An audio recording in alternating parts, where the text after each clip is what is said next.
Hello friends, this is Mike Williams.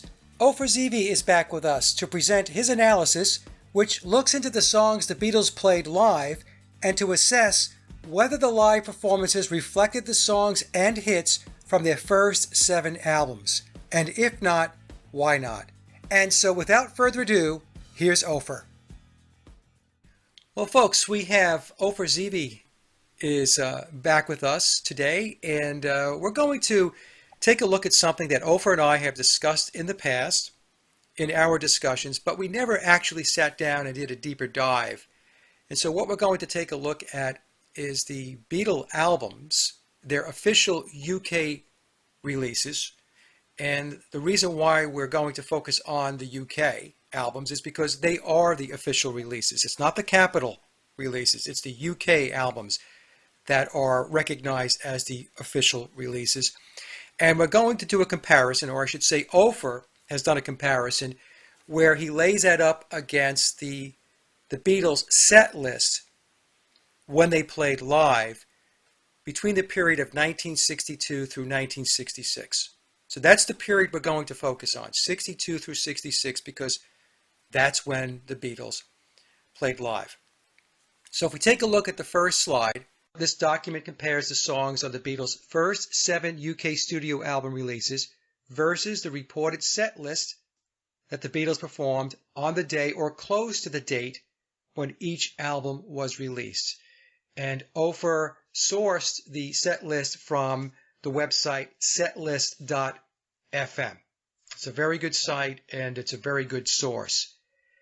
And so the question as we go through this is going to be 2 questions. One is, does this analysis support the official narrative, which states that the Beatles were geniuses and could do it all? They could write, compose, record, and perform. And when we talk about performing, and I've spoken about this many times, we're talking about extensive live performance gigs. All right, so that we have to keep that in mind. It's very constant throughout the timeline up through the 1965 period, but especially 62, 63, 64, the Beatles were nonstop performing live. The other question that we have is, it's the opposite side of the coin, or does what we're going to take you through support the revised narrative? And when we talk about the revised narrative, of course, it means that the Beatles were manufactured and handled and did not write and play on their early period recordings. And again, we're focused on 1962 through 1966. And so as we go through this, we're going to ask for you to decide. We're not going to decide for you. We'll have our opinions, of course, but you can decide after taking a look at the analysis. Is there anything you wanted to add, Ofer? Hi, Mike. First, thanks for having me on your show again. It's always a pleasure.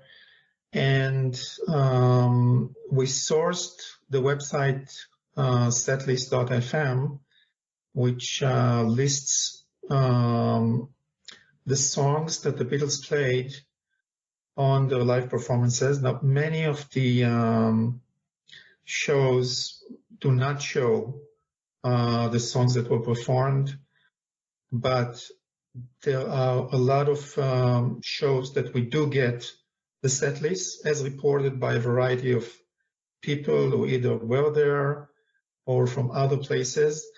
And the reason we know that this source is, reasonable and truthful is because you can find on YouTube some of the shows, like the Budokan that you discussed, the shows from Shea Stadium and from other places in America. And we see that they match the set lists that appear in order on this website, setlist.fm. So we can assume that this is a fairly, reasonable and truthful website. And you will see as we take you through the slides, the information that we found there. Okay. So it's an accurate depiction of what they played on that given day. Yeah, and I just want to add one more comment. the question that you and I, and I'm sure many of our listeners, people who also have watched your presentations in the last few years, we can ask ourselves if they did write and compose all of those songs. With some practice, there shouldn't have been a problem playing them live on live shows. But as we'll go through the slides, we'll see that this is not the case. There are all kinds of oddities and things that we take a deep dive into, and they really beg a lot of questions, which we'll get to also in the end of this presentation. Okay, yeah, great. And like we said, Ofer, we're going to let the audience decide. So on the second slide, this is something that I actually put together. And when I did my big presentation, Did the Beatles Write All Their Own Music? I focused on their official UK album releases and the songs contained on the albums. And they had 77 original compositions on those 7 albums, Please Please Me through Revolver. So in my big presentation, I did not focus on the singles that they released, and many of the singles were not on the albums, although we had some cases where certain singles were. But there are 2 singles that I did cover in my big presentation because they were recorded during the Rubber Soul sessions, and that was We Can Work It Out and Day Tripper. So the number of songs, original compositions on the official UK releases, again, Please Please Me Through Revolver, is 77. So then what I did was I went back and took a look at, okay, so how many singles were released that were not on the albums? And that number is 14. And you can see that the bottom right-hand side of the slide, it is a yellow bar, and there's the 14 all the way to the right. Below that in the green bar is the 77 songs from the official UK albums, and that totals to 91 songs, original compositions between 1962 and 1966. I've mentioned the number of 90. I rounded it to 90 in a couple of discussions and presentations that I did. And the point that I had made was that when I took a look at the total number of original songs between 62 and 66, and when I went through the setlist site and I was sampling various performances, I counted up around 25 original compositions that they played over the timeline. So it's 25 out of 91.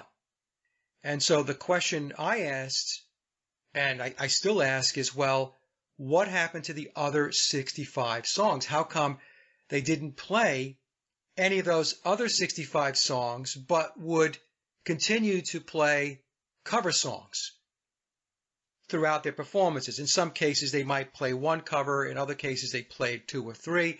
But my point being is, if they had this portfolio of original compositions, why would they continue to play cover songs, especially as they progressed through the timeline, as they got into 1964, 65, and 66, and so on? They could have went back to this very rich portfolio of songs that they had recorded.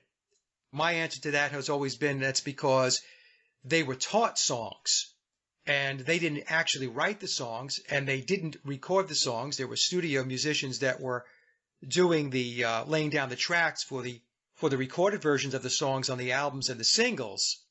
So the Beatles had to learn the songs. So they were able to learn 25 of those songs, and that's why the number is 25 and not something greater. Again, laying it up against this number of 91 original compositions. So again, not to repeat myself, 65 songs just don't present themselves live. And I found that to be very interesting. All right, so with that, that's kind of the 2 setup slides. And let's take a look at the first slide, Ofer. And from here on in, I'll chime in here or there. But I'm going to give you the floor, and Please Please Me is the first slide that you've put together. So what did you find with Please Please Me?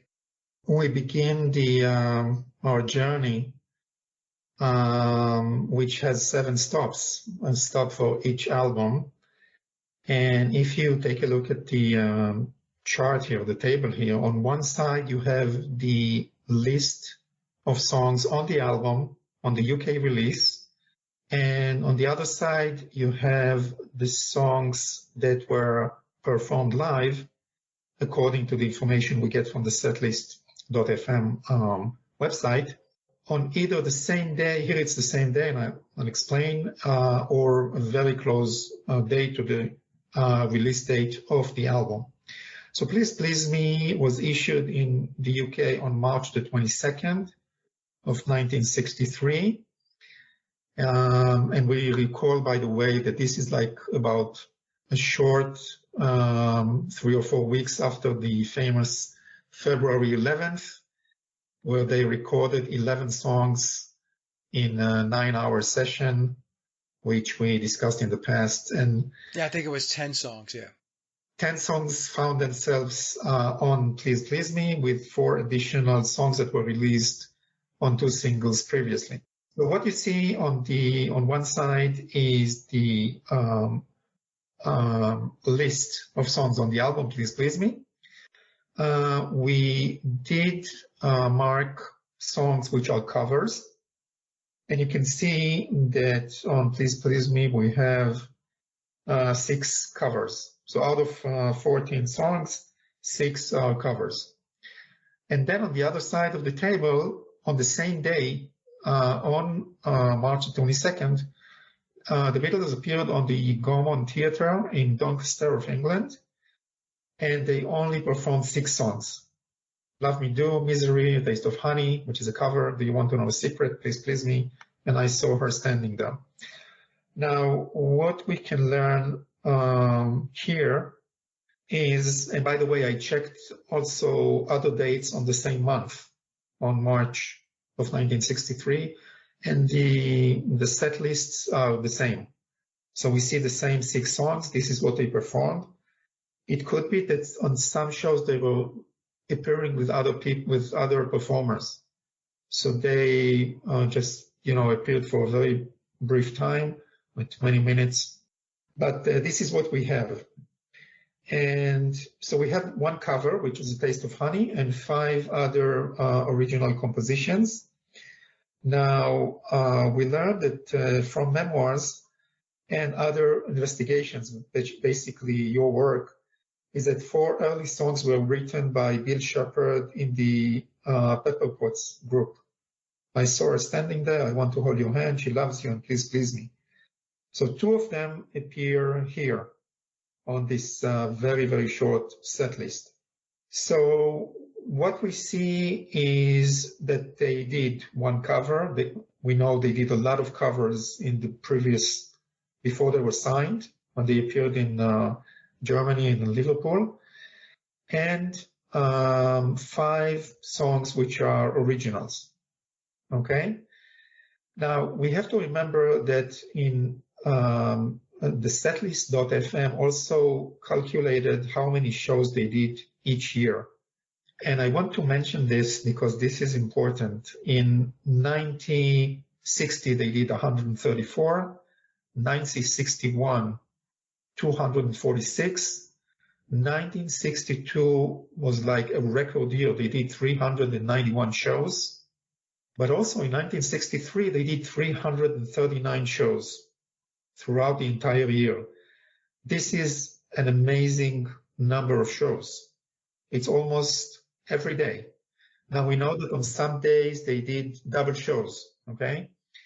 But if you think that 339 performances out of 365 days, that's 1963, this is, I would say, cruel schedule of shows. I don't have any other word to describe it. Just day after day after day of performing and moving from theater to theater, from city to city. It's very, very hectic. It's very difficult, but this is what we know. So here, the beginning point, we see that the album, 6 covers out of 14 songs, so six covers and 8 originals. And on the show, on the set list, they have just performed 6 songs, 5 originals, and 1 cover. So we still cannot make up, anything of importance. But let's go on to album number 2, and we'll see how it progresses. Okay, there's one thing I wanted to comment on, Ofer, because you mentioned it. I just want to make sure we clarify what you meant by it. So you said, as per memoirs and external investigations, 4 of the early songs were written by Bill Sheppard. I saw her standing there. I want to hold your hand. She loves you. Please, please me. Now, what we mean by that is there is a passage in memoirs, and it's written in a way that it's coy. I will admit that. But it strongly alludes to Bill Sheppard, or Billy Shears, being involved in writing some of these early songs. And one of the points, Ofer, that I have surmised, and I think you have too, is that at the very least, the songs were written by him, and 2, they were recorded, possibly as demos for the Beatles to learn from. And one comment that you made to me going back, it was probably about a year ago, you said to me that you could not find a concrete date as to when the Pepper Potts album was recorded and released. Do you remember telling me that?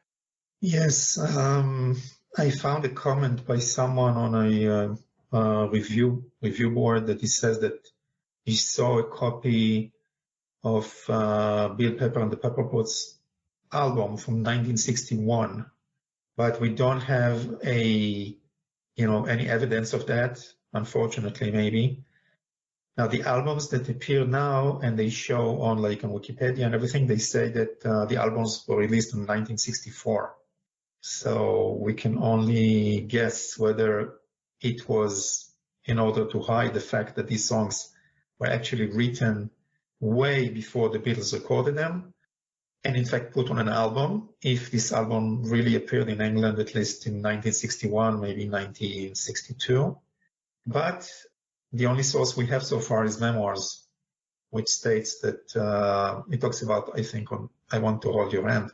Yeah. So if memoirs is correct, and as I mentioned, it does lead us down that path, then it says that Billy was involved in the Beatles and the whole project, the initiative, the PSYOP, whatever you want to call it, early on.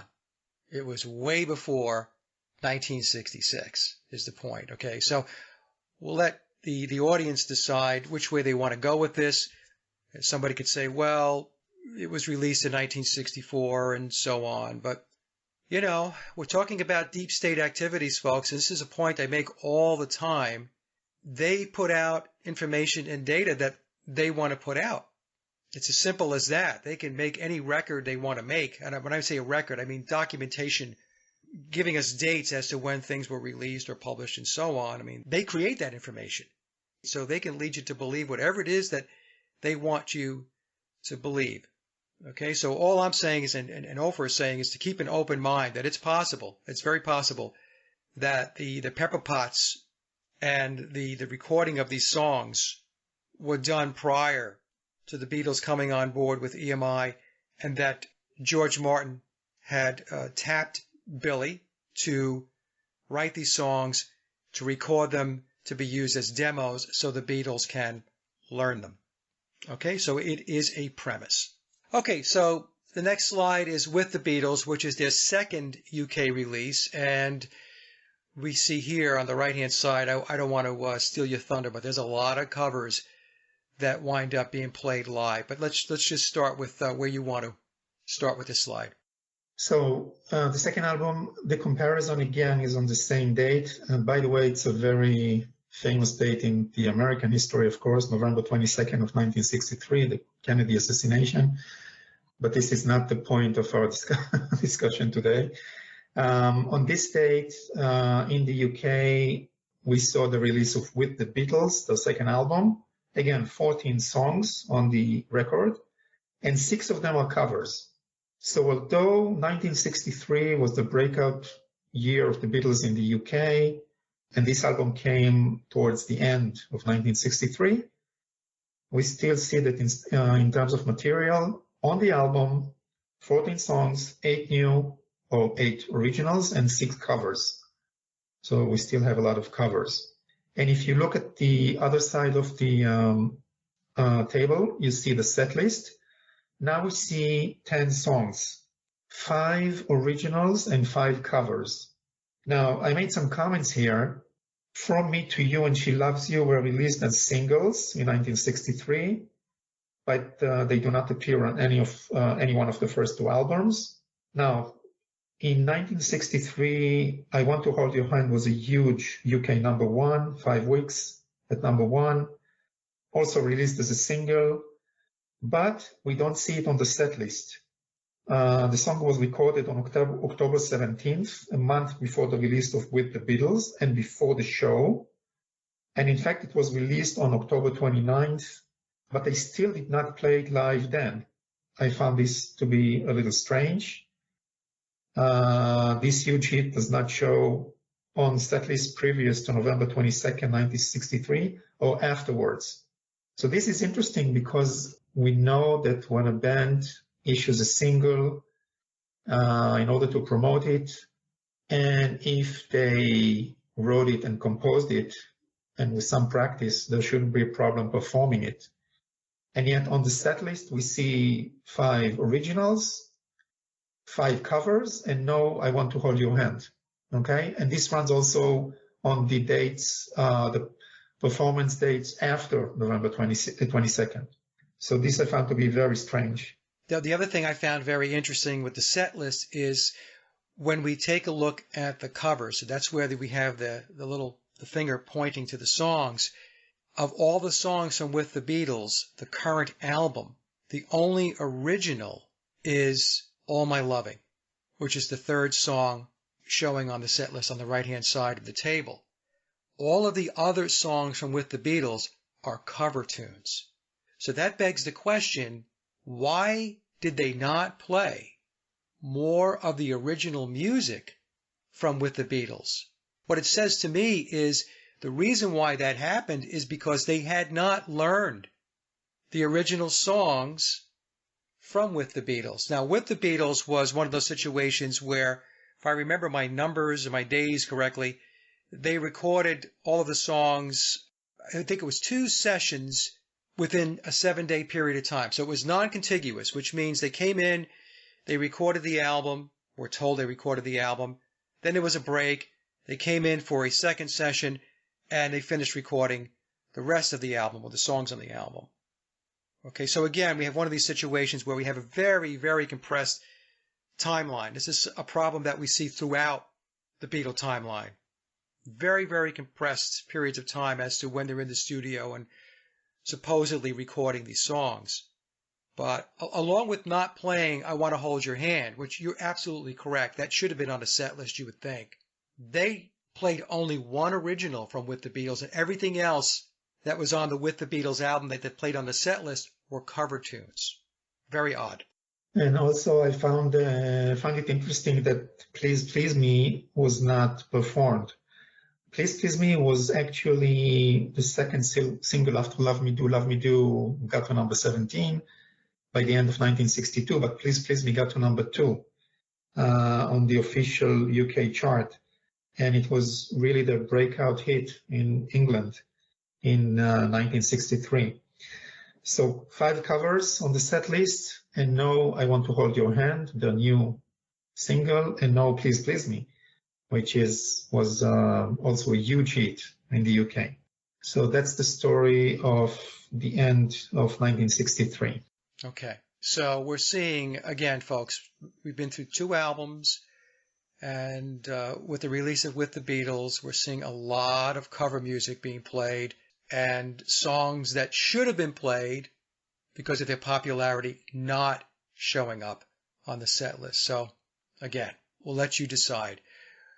Should we go to a Hard Day's Night, Ofer? Yeah.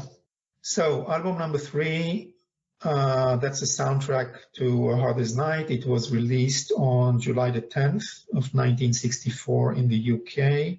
What we see is, again, 7 songs on side A, 6 songs on side B, and the Roll original. And then if you switch to the other side of the chart, we see I chose the show which was on July 17th, so that's like a week after the album was in the stores.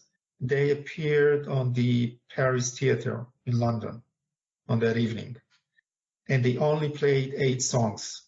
Now, I must say that this setlist is very sketchy, looks very sketchy to me. I checked that with other dates on this, the month of July of 1964, and we also get partial set lists, but this is most probably what they performed on stage. 5 out of the 8 songs are from A Hard Day's Night, which is accepted. The other 3 songs, or 4, if you count the Kansas medley, you see song number 7 is Kansas City and Hey, Hey, Hey. That's a cover. So 5 originals and 3 covers. Now, Can't Buy Me Love, the huge number 1 in the UK in 1964, and from this album, does not appear on the set list. So instead of playing the number 1 hit, which also features on the new album, they played again several covers. Again, very strange. Also, the big 1963 hits do not appear on this 1964 set list. So again, major hits from just a year before do not feature on the live sets. Covers, yes, but not the big hits from that broke them to the UK public. So again, this is a kind of strange situation. I just had one more comment. In 1964, they also performed a lot. According to setlist.fm, they had 232 shows in 1964 alone. So that's also a lot.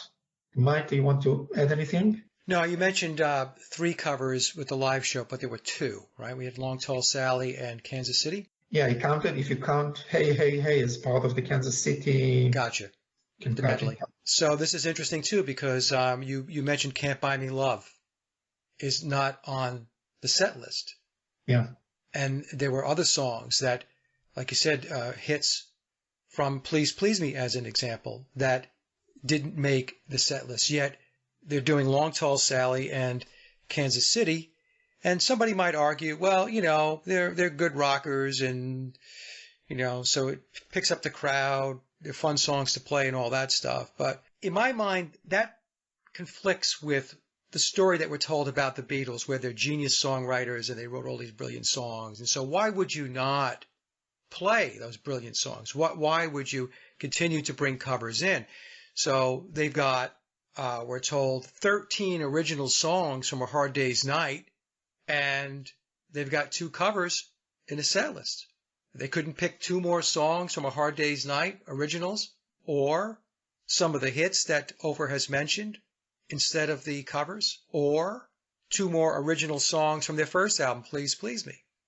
So again, I agree with you, Ofer. This is very sketchy, and the fact that it's only 8 songs, just 8 songs doesn't seem right either. It seems like it should be more songs. Most of their sets as they went through time were had to do with the number 11. Did you want to go to the next album, Beatles For Sale? Yeah. Okay, let's go there. So we jump to December 4th of 1964. This was the Christmas album, Beatles For Sale, album number 4. And we see, again, 14 songs.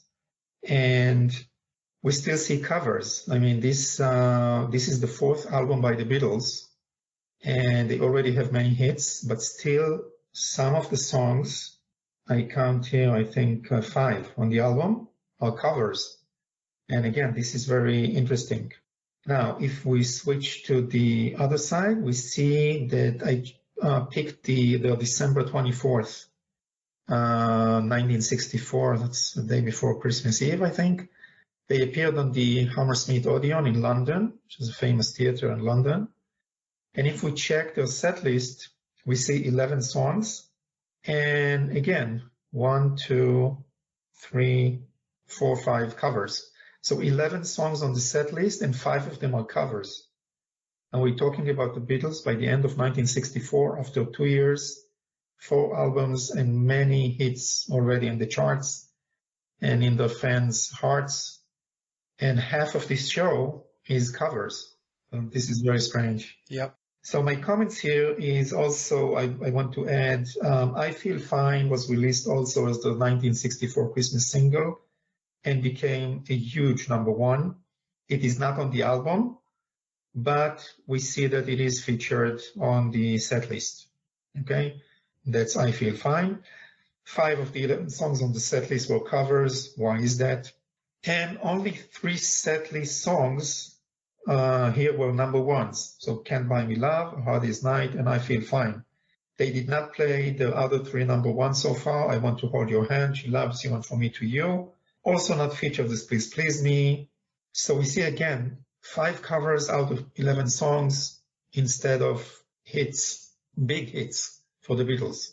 So again, this is a very, peculiar set list. Yeah, and we see on Beatles For Sale, this is when I'll Follow the Sun appears on an album. And the official narrative tells us that that song allegedly goes back to, I believe it was 1960. And we're told that that's when Paul McCartney wrote that song. And then 4 years later, it ends up on Beatles For Sale. Now, I've questioned that whole narrative. I don't believe I'll Follow the Sun was written in 1960. There's a lot of content that's put out there that is put out there to mislead and to support the official narrative. But here we have I'll Follow the Sun, and what's interesting to me is the reason why I'm talking about this is if the song was written back in 1960, that means it's a well-played, well-rehearsed song. It's now on the album, and it does not appear on the set list. So I would think that I'll Follow the Sun, which is a very good song in my opinion, should have been on the set list, given its history. I want to add another thing. We see 2 songs on the set list which will return in later set lists, and we'll get to them. If you see song #3, Babies in Black, and song #8, I'm looking at the set list, She's a Woman. Now, these are by no means important songs out of the 250 songs that the Beatles recorded. And I'm not saying they're not good songs. I'm not saying, people like them, but they're not important. I mean, it's not Eleanor Rigby or Yesterday or, they're not there. And we still see that these 2 songs out of a very short set list appear and reappear. You'll see them in the next slides also. So it could be that these 2 songs were songs that the Beatles were, felt comfortable playing, or maybe there's another reason. But to me, although we're talking about 2 original compositions, these are songs that I wouldn't choose for a set list. Yeah, especially Babies in Black, which my personal opinion is it's not one of their stronger songs. Yeah. In fact, Beatles For Sale is considered probably one of their weakest albums that was released during the 62 through 66 period. So, yeah, that's a very good point, Ofer. Why do those songs come back? Yeah. Should we go to Help? Yeah. Okay. All right. So we jump to 1965, to August. Just one comment before we go over the chart here. In 1965, we see a reduction in the number of shows. They did only 85 shows. So that's a major reduction. Of course, they did the movie Help, and they had other activities, but it seems that, the craziness of appearing like day after day after day has, disappeared. That's what we see. So album #5, Help, was released in the UK on August 13th of 1965. We see that it has 14 songs, and again, 2 covers on the album, on side B, Act Naturally and Dizzy Miss Lizzy. So this is album #5. and we still see two covers on a Beatles album, which to me seem like fillers in a way. But that's just my opinion. If we jump to the live show, so a day after release in the UK, they were in New York at Shea Stadium. That's August 15th. Excuse me, 2 days after that. And this is what they played. We get a 12-song set list, 8 originals and 4 covers. And you can see the covers marked. Also interesting, they played 12 songs live instead of the usual 11. And they played the last 5 UK number ones, including the current single and number one song, Help. But this setlist, again, it's like a mishmash of covers, songs which are not like the top hits or the important songs by the Beatles, but 5 hits. Well, just that Yesterday is not on the set list. That's amazing. Yeah, you're right. And now, folks, we are 5 albums in, and the set list contains 4 covers. In my opinion, there should be no covers. Because, again, we have to put it into the context of the Beatles' official narrative. Brilliant, prolific, genius songwriters. That set list of 12 songs, in my opinion, should be 12 original compositions sourced from the 5 albums that they have released. Yet, like Ofer says, 12-song set list, 4 covers. And they didn't play Yesterday. So, I don't know. Again, it seems very off to me. Should we move to Rubber Soul? Yeah. Okay, let's move to Rubber Soul now. Let's take a look at what's going on there. Okay. Album number 6, the release date in the UK was December 3rd of 1965, so obviously ready for the Christmas shoppers. And also on the set list, which is, they appeared on December 3rd of 1965. They did 2 shows on that day. They appeared in the Odeon Theatre in Glasgow of Scotland. And they did 11 songs with only 1 cover, which is Act Naturally. Now, Date Reaper, and we can work it out, were issued as a double A-side single and were not on the album, but the Beatles did perform them, as we can see on the set list. Also, we see that they still perform songs which were not among the greatest hits. And again, we see Baby's in Black and She is a Woman. So in an 11-song set, these 2 songs take the place of much bigger songs or hits.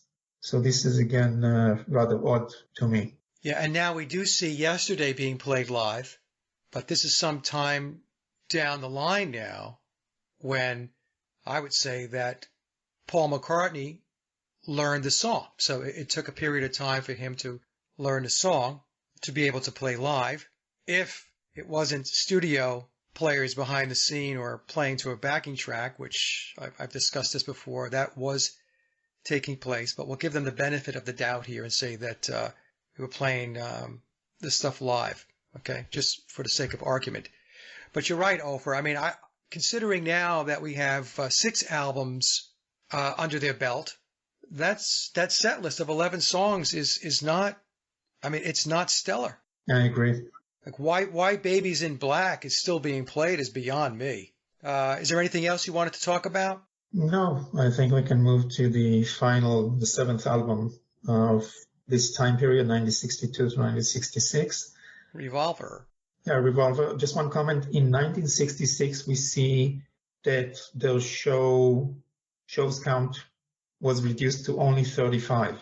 And of course, August the 29th was the last show. So in 8 months, they only appeared 35 times. So we see a major reduction in live shows in those first 8 months of 1966. Let's take a look at the chart here. Album 7, Revolver. We have 14 brand new songs. Okay, so the album was released on August 5th of 1966. So the album and the single, double A-side single, which is Eleanor Rigby and Yellow Submarine, are in the stores, are in the music shops. Okay? So August 5th, The album Revolver is in the album section of every music store in America. And if you go to you were to enter a music store, and go to the single section, you would find Eleanor Rigby and Yellow Submarine as a double A-side single. Now we jump only a week later to the first show from the final tour ever, and they're in America, of course. The first show was in the International Amphitheater, that's in Chicago, on August 12th. And take a look at the set list. 11 songs, 2 covers, 9 originals, and the single Eleanor Rigby, Yellow Submarine, was not performed live, thus strangely receiving no promotion from the band. We see the return of I Wanna Be Your Man of all songs being performed. They did perform the big summer #1 single Paperback Writer, which is not on Revolver. By the way, the promotional clip for Paperback Writer is the last time we see Biopol alive. That is on a Beatles film clip. So this is, I know we talked about it in the past, a week after a new double A-side single and a major album is released. We don't see Eleanor Rigby or Yellow Submarine or Taxman, as you have mentioned, on the set list. But we get 2 covers. We get She Is a Woman and Babies in Black again. We get I Wanna Be Your Man, which was a hit for the Rolling Stones, but the Beatles perform it here. So again, a very strange set list on a major tour. Yeah, this is very telling. Ofer, you and I have discussed this before. There's not one song from Revolver that made it into the set list after Revolver was released. And of course, Revolver is considered by many Beatle fans and rock music critics to be one of the greatest albums, rock albums of all time. And not one song from Revolver made it onto the set list. Now, some people will want to argue, well, the songs got more sophisticated and it was difficult to replicate them in a live setting and all that stuff. As far as I'm concerned, that's just excuses and rationalization, because there are ways to present the songs live. You could do acoustic versions of them. You can do edited versions of them to bring that to the audience. I think not doing them is very strange. So you would figure some way out to get those songs played in a live setting. And it just didn't happen. And again, 2 covers, rock and roll music. Aren't we tired of that by now? Long Tall Sally, the same thing. Babies in Black, I Want to Be Your Man. I don't know. It doesn't resonate with me, Ofer. Yeah, one would assume that, let's say Lennon and McCartney did write all of the songs. So relatively close to the recording and then the issuing of the album. So with some practice, they could have done it. They could have performed it. Absolutely. They are the Beatles. I mean, the biggest band in the world. And we see this set list. And by the way, there are videos you can catch on YouTube from this American tour. And these are the songs, and in this order. I did catch a couple of, at least a couple of them. This is Revolver, which concludes this very interesting time period in the Beatles' history. Yeah. And so some folks who might be new to the research might be asking, well, why didn't they play something from Revolver? Well, it goes back to the analysis I did with Rubber Soul in my big presentation, Did the Beatles Write All Their Own Music?, which stated that the Beatles weren't writing the music. The music was written for them. And they weren't on the recorded tracks on the albums and the singles. That was all done by studio musicians. I call it the Wrecking Crew model. And the songs that the Beatles did play live, they were taught those songs. They had to learn those songs and rehearse them, and then they would take them out on the road. So clearly what happened in the case of Revolver is they didn't have time to learn those songs and practice them and rehearse them to take them out on the road. And that's why there were no songs from Revolver on the tour that followed the release of the album, because the Beatles didn't know how to play those songs. They weren't taught those songs, and they didn't learn and rehearse them. Okay, so if you're just new to the work here, That's my position, Ofer. I don't want to speak on your behalf, but what's your take? Yeah, this is again, you have to remember this is the most popular band in the world, and Lennon and McCartney are hailed as the greatest, and many Beatle fans consider them to be geniuses. So then we see the set lists with many covers, and I think that they were very proficient in doing covers because this is what they did before they got their recording session. Yeah. The recording contract, sorry. They were very proficient, and also they played, we know that they played 6, 7, 8 hours a night, and I think in 1960, 1961, but mostly covers. That's what we know. So maybe they felt more comfortable doing covers, but again, after 7 albums with major songs, major hits, we get these set lists which raise a lot of questions. Yeah, and you touch on a very important point here. So all of the live gigs and performances that they were doing between 1960 and 1963, that was done in order to increase the Beatles' performance skills. They were performers. So that was part of their programming, if you will, their conditioning, to take the psychological operation known as Beatlemania and take it out on the road in support of this narrative, which says that, as Ofer mentioned, we have these prolific genius songwriters, and here are their songs. So that's what the Beatles were doing. They were being worked in order to be more proficient in learning songs and then performing them and taking them out live. That's why they had this non-stop, extensive gigging that started back in 1960 when they went to Hamburg back in August of 1960, right through the end of 1963. And if you don't believe us, what I'll do is I'll put the link down below. In Wikipedia, they have a whole list of all of their live gigs going back to 1960, and they were playing virtually every day.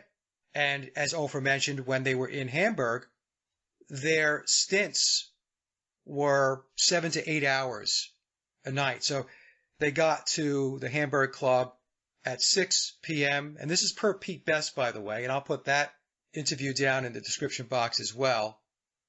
And they didn't leave the venue, the club, until 2 a.m. And then in that interview that Pete did, he said that by the time they woke up, after 7 or 8 hours of playing, it was 3 p.m. in the afternoon. And then they had to be back at the club at 6 p.m.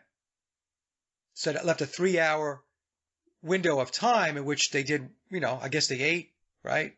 Had to wake up, and then get themselves over to the club by 6 p.m., So there was no songwriting taking place in Hamburg. Absolutely not.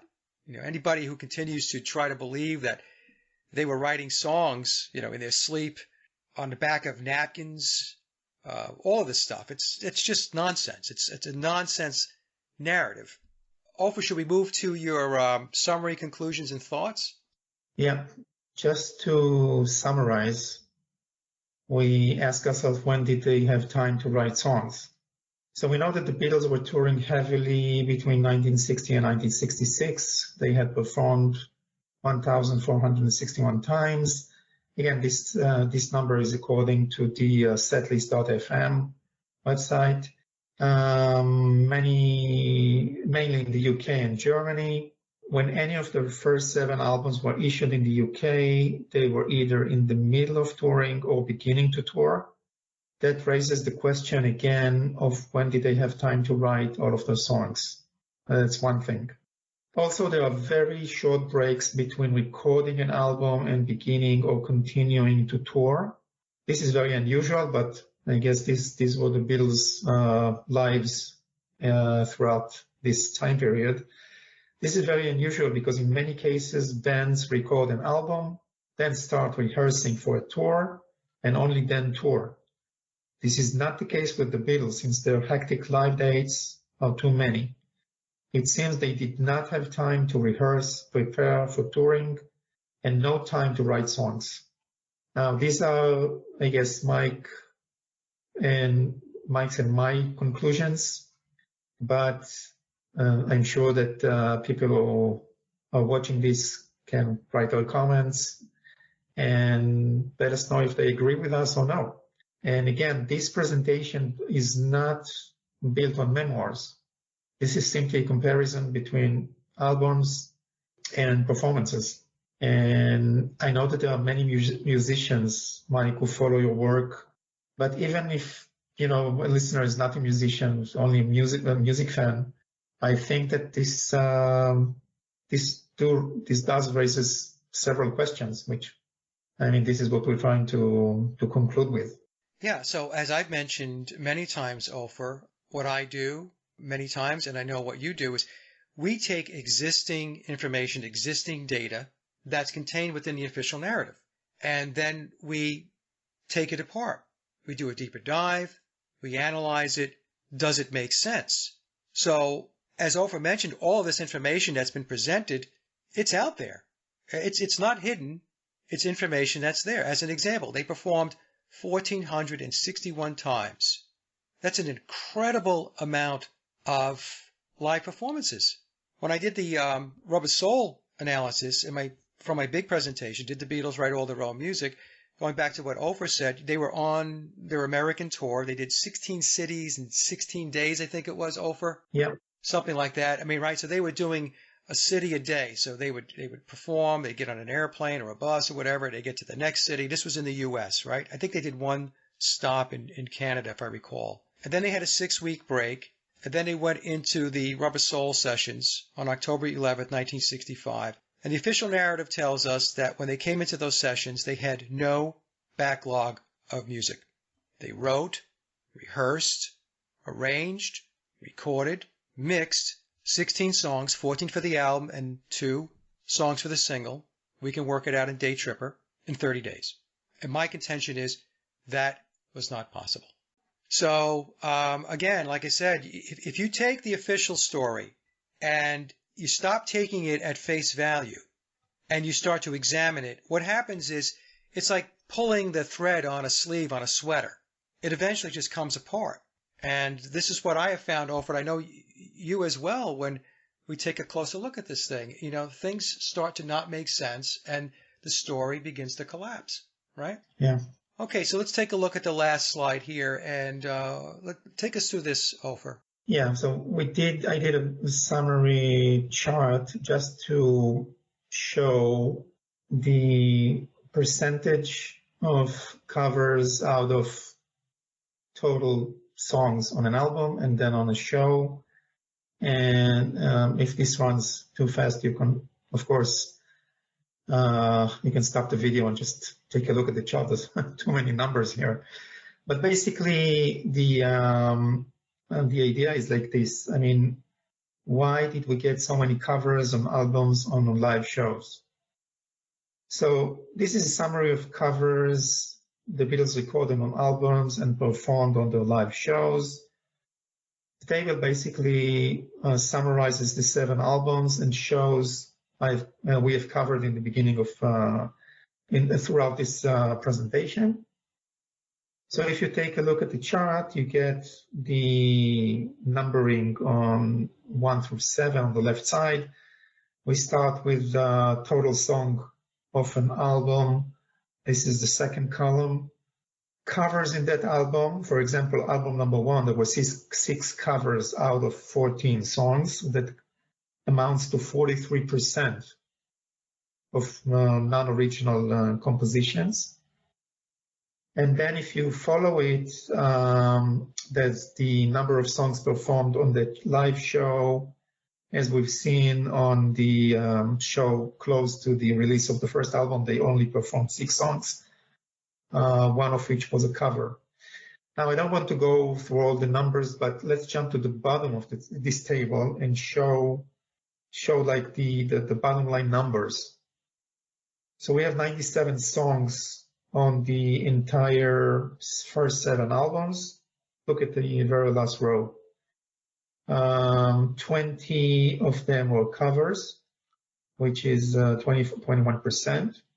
And on the live shows, they had 69 songs, 20 of which were covers, which amounts to 29%, which is almost a third. So a third of all of the Beatles songs performed live were covers. Okay, so this is a very telling number, in my opinion. Maybe some other band, it might not be a bad number. Yeah. But for a band that had, at that time, by the time we got to 1966, had 91 original compositions when we add in the 77 original compositions from the albums, and then 14 singles, original compositions that were not on the albums. That's 77 plus 14 is 91. And almost 30% of the songs that they played live were covers. That doesn't make any sense to me at all, like I said, especially when we put it into the context of who the Beatles were and are, at least what we're told. Yeah, so I'm continuing to read the second bullet here, which is, just like what you said, 29%, so almost a third of the performed songs by the Beatles were covers. And what the reliance on doing so many covers live begs several questions. So if Lennon and McCartney wrote so many original songs, where are they? And you mentioned at the beginning of this presentation that 65 out of 90 or 91 songs were never played live. Right. That's a lot. And then we can ask ourselves, why did they not test them live? Or why not test more songs live instead of doing covers, which we know many bands do? Right. Why did they choose on some occasions to play covers instead of performing some of their songs, which were the biggest hits at that moment or at that year? And or even in previous years. I mean, going back, right? Why didn't they play some of the big hits from the beginning? I mean, fans would want to hear that. Yes, I agree. Yeah. Now, since the early days, they did mostly covers. Did it take off some pressure off of them when performing live? I mean, did they find it easier to play covers, which they knew probably from the Hamburg and Liverpool early days? Did they feel more confident doing covers, at least for a portion of every concert, instead of doing new music? That's also something we have to think about. Or, and this is something, Mike, you touched upon on several of your more recent presentations, was there a logistical issue or consideration as well? If they were helped by backstage musicians, was that the reason why they did so many covers live? We don't know. We can only think and discuss what we see. Yeah, so I think what happened, Ofer, again, my opinion is that it took time for them to learn the, quote, original songs. So George Martin had them sitting in a studio, and they had to be shown these songs, how to play them, what was the melody line.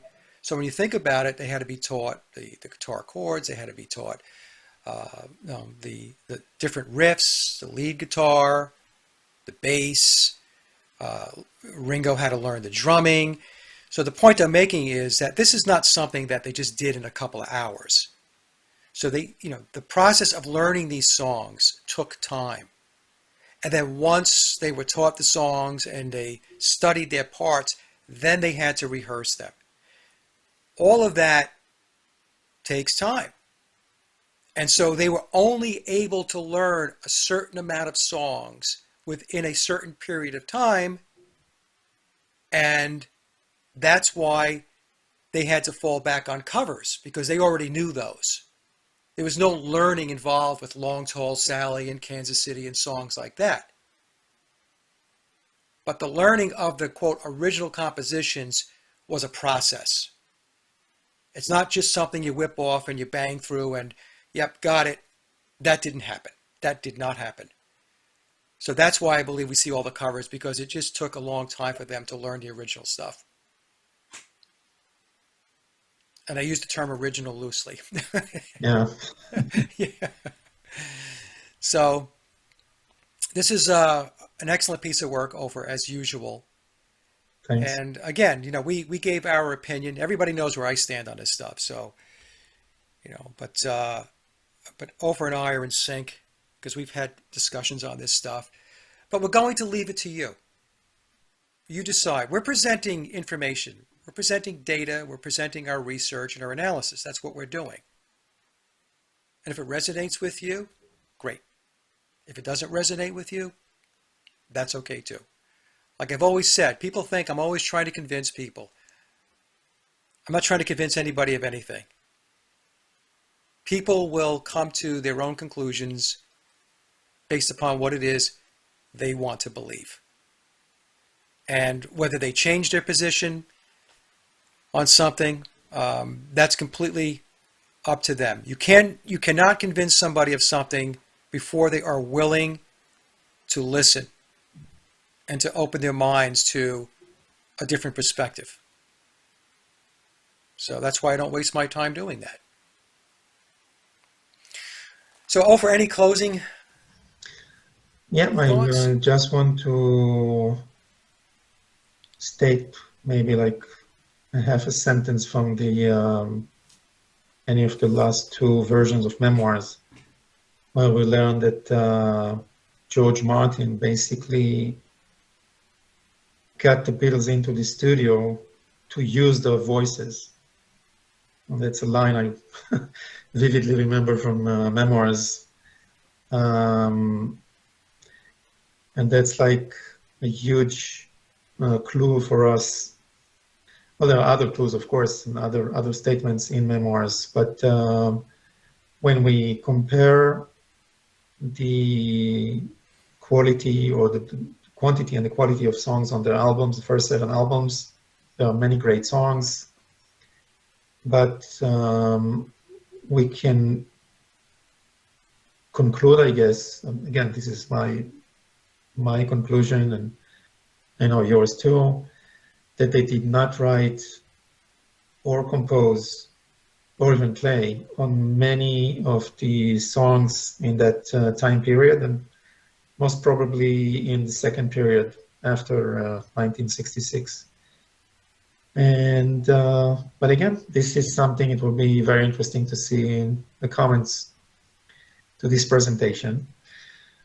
And again, Mike, I wanted to thank you for inviting me, and we'll continue to follow this story and see what happens. Yeah, anytime, Ofer. You know that you have an open invite. Your work is excellent. I do want to say it's not just memoirs that tells us that George Martin liked their voices. We hear that from George Martin himself in interview clips. I really liked their voices. And they had charisma. How many times have we heard that? They had charisma. And he liked their voices. So, again, a lot of this work, folks, before we conclude here, is outside of memoirs. So memoirs was essentially foundational. It was a stepping stone that got me curious, it got Ofer curious, and other researchers and colleagues of ours, and we've gone outside of memoirs, because that's what memoirs does. Memoirs is actually asking you to step outside the book and to research beyond the book, because it would be impossible to contain everything in one book. It wouldn't be 666 pages. It would be 66,666 pages if it had to cover everything. So that's the thing. It gets, if you're intrepid enough, it gets your interest piqued, and you start poking around and taking a look at things. Before you know it, you have presentations like this. So, well, Ofer, again, I really appreciate you coming on, and anytime you have any analysis or research you want to present, just let me know, and we'll get it out there. I really appreciate the time and effort you put into this presentation. Thank you so much. Okay. Alrighty, and with that, folks, we'll wrap up. The comment section is open. Let us know what you think, and we will talk soon. Have a great day.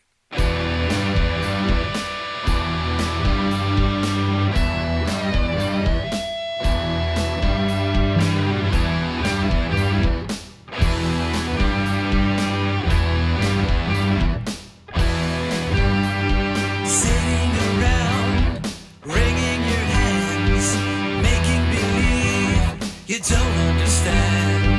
Gotta be a mama who carried the load, pulling you along that rocky road.